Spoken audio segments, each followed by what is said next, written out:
I guess we can consider this episode 3 of TT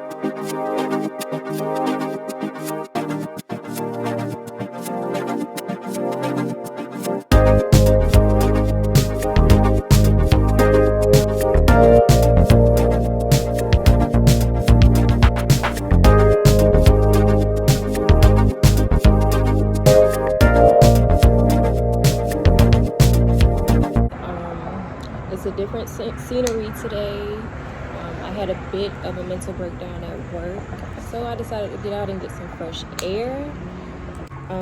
For one, allow yourself to break down. A lot of times we get so distracted by life and the goals that we have set in place that we tend to look past the need for a mental breakdown. So a lot of times we get into a headspace where we don't allow ourselves to have the necessary mental breakdown we need. Your mental breakdowns aren't a sign of weakness. It's really just your mind's way of purging itself, especially if you're an overthinker. It's your mind's way of ridding itself of being overwhelmed by a lot of things and just balancing all of the negative thoughts that you constantly have. You have to constantly speak positive to yourself, especially when you're an overthinker. Like, things are going to happen. You're going to be inconvenienced. There are going to be times where your mind is overwhelmed, or you feel like you can't do it, or you feel like nothing you're doing is working. We all deal with that. I deal with that on a high level because I'm an overthinker and I'm a perfectionist. So it's important for us to learn how to balance our overthinking. It'll help with the mental breakdowns, and it'll help prevent having so many mental breakdowns. At the moment, I'm juggling multiple things at once on top of some issues, with my job. And, I won't go into detail there because, of course, it's my job. At the end of the day, I'm there to do a job and go home. So it's important to let your mind purge itself. So that could lead to a mental breakdown. So just keep in mind, don't allow yourself to be stuck for so long. You may have a day or two where you're stuck in your head, or you may just not be feeling your best. Those are the times where you want to sit back, allow yourself to break down, get a full understanding of what it is that you're feeling, what it is that you're dealing with, and the things you need to adjust, change, or add to your life to make things better. Feeling stuck and overwhelmed is not necessarily a bad thing, especially when you're juggling multiple things at once.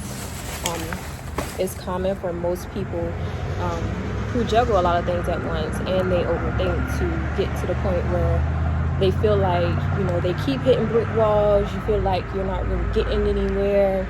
But the key is to keep going. If you stop, all your hard work is just for nothing. And you don't want to do that. You don't want to waste your time. Time is precious, and it's something that you don't get back. So allow yourself to have those mental breakdowns. Just remember to come back, recoup, and get started all over again. Even if you have to start from scratch every time, don't stop. Keep going, because one of those times where you're pushing through is going to work, and it's going to be the cause of your success. You never know what avenue you're going to take, or what decision you make is going to actually take you to where you're trying to get. Just keep in mind that, everything that we do, we have to be organized, because if you're not organized, you're not disciplined, you're going to get overwhelmed a lot more often, like more often than you should. You are completely capable of completing multiple things at once. It's not impossible to achieve multiple goals at the same time. You just absolutely have to be disciplined and well organized. And don't just organize and jot stuff down that you want to do or tasks that you have to complete. Actually execute. If you're writing stuff down all the time and you say you're going to do this, you're going to do that, and you never actually execute, none of that stuff is going to get done, and that's where you become overwhelmed. I myself, when I'm overwhelmed, my mind races. I tend to close off to most people. Naturally, I do that because I'm an introvert. But I tend to close off to people. I might not talk to people much, or I may just completely shut down and just be in my bubble for a while.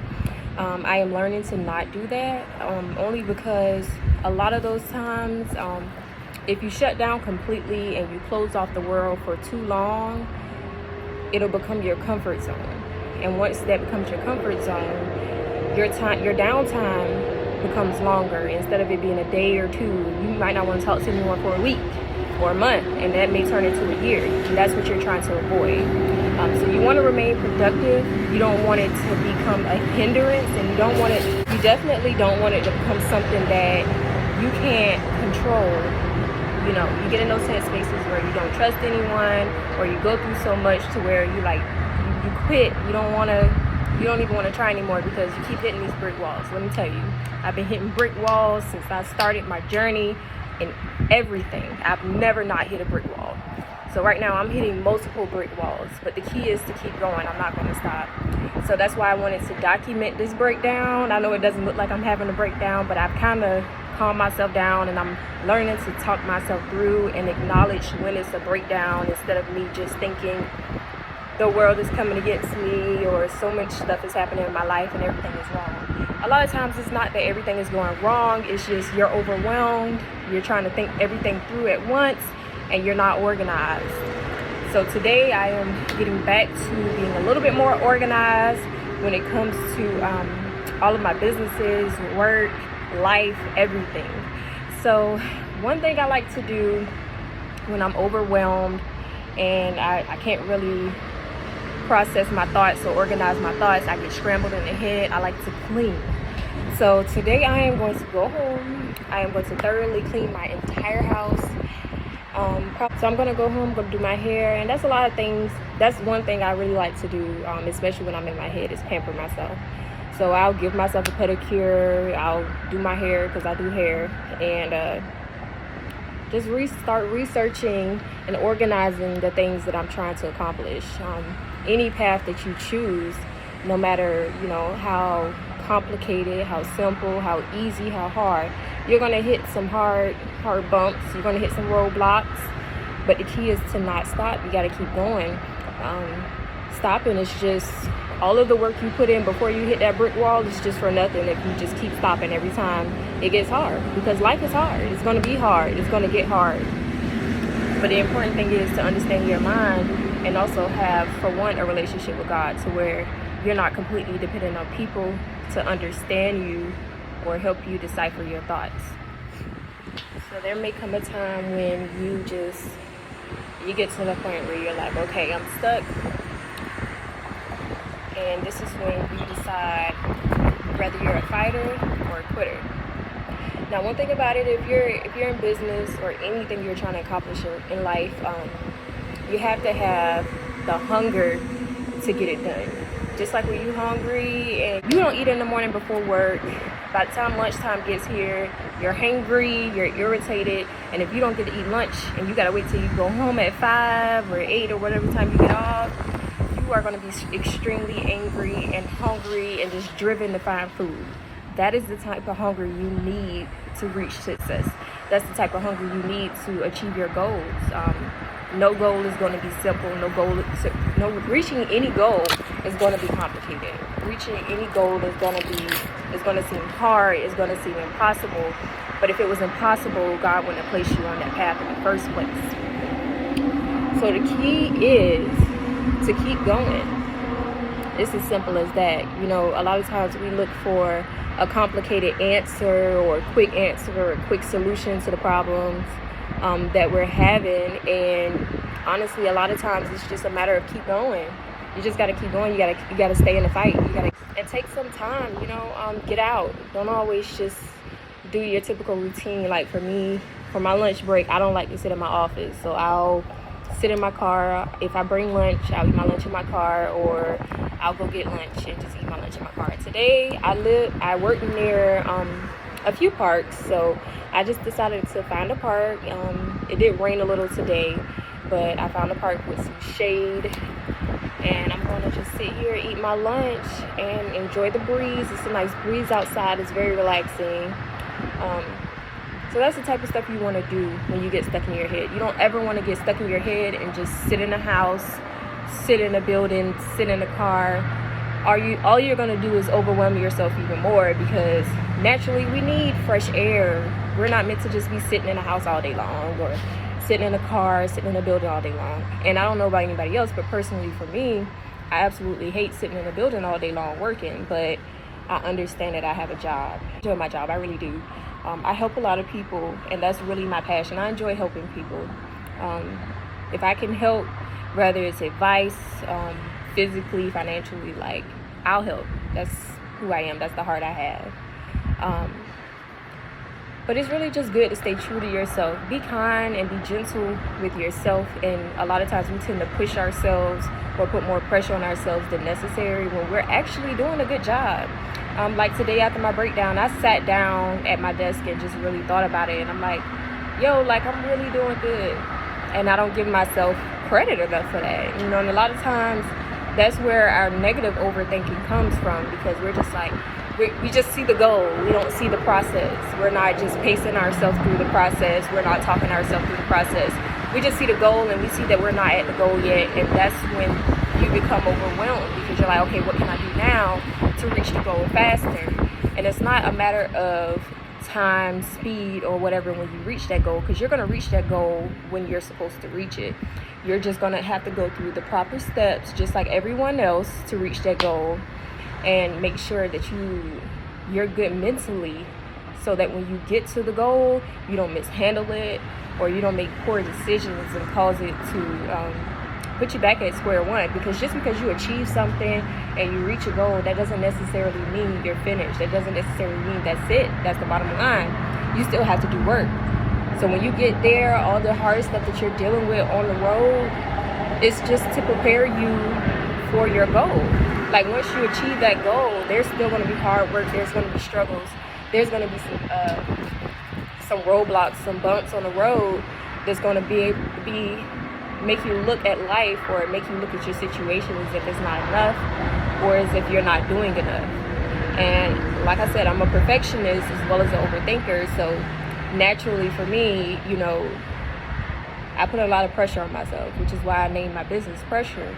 Like, you have to get to the mindset of just, this is me, accept who you are, accept your breakdowns, and just learn to balance them and learn to accept them, embrace them, but also remember to get up. Like, it takes a strong mind. And when people say that, you know, it's not necessarily saying people are weak-minded. It's just, it does take a strong mind to reach certain goals or reach big goals in life. However, not everybody, no one's born with a strong mind. It's developed over time. It's through your struggles. It's through life. It's through the experiences that you have that you learn from.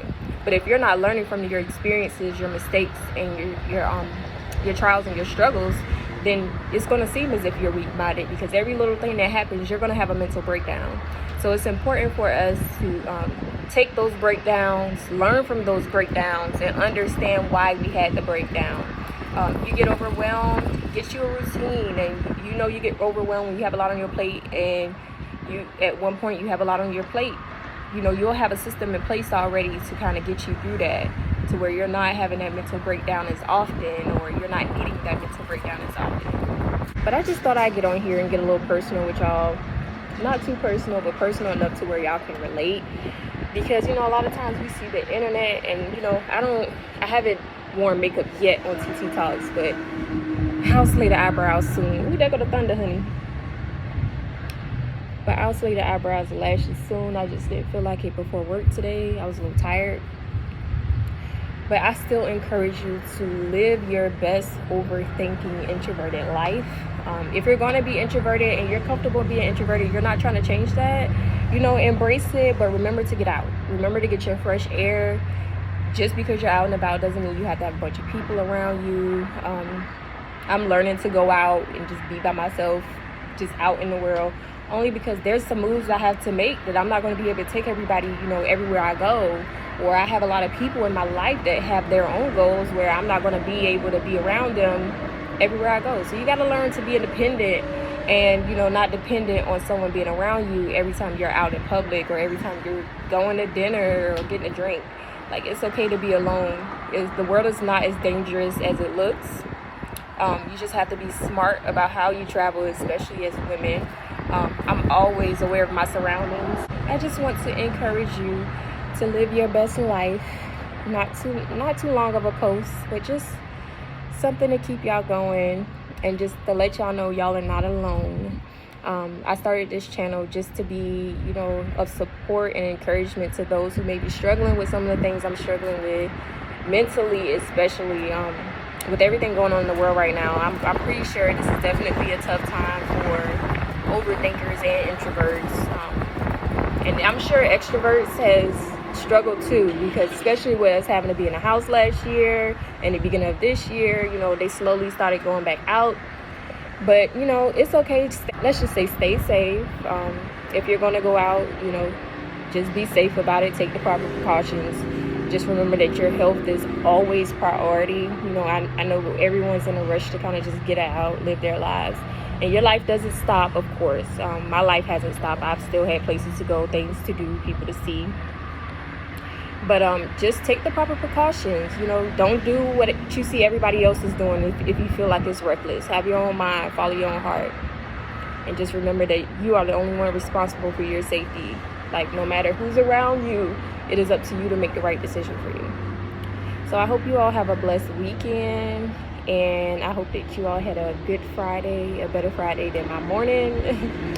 But I give myself kudos and I give myself a pat on the back for things like this, especially if you're opening up, because 2 months ago, TT would not have gotten on the internet and told Josh she had a mental breakdown. I am a prideful, strong, independent person, and I know a lot of people can relate to that, and it's not easy being open and vulnerable about certain things. But if it's going to help somebody, I don't mind sharing. Like I said, I enjoy helping people, and if my story can help someone, I'm all for, putting myself out there. But this ends episode 3, surprise episode 3 for this week of TT Talks, and I will see y'all next time.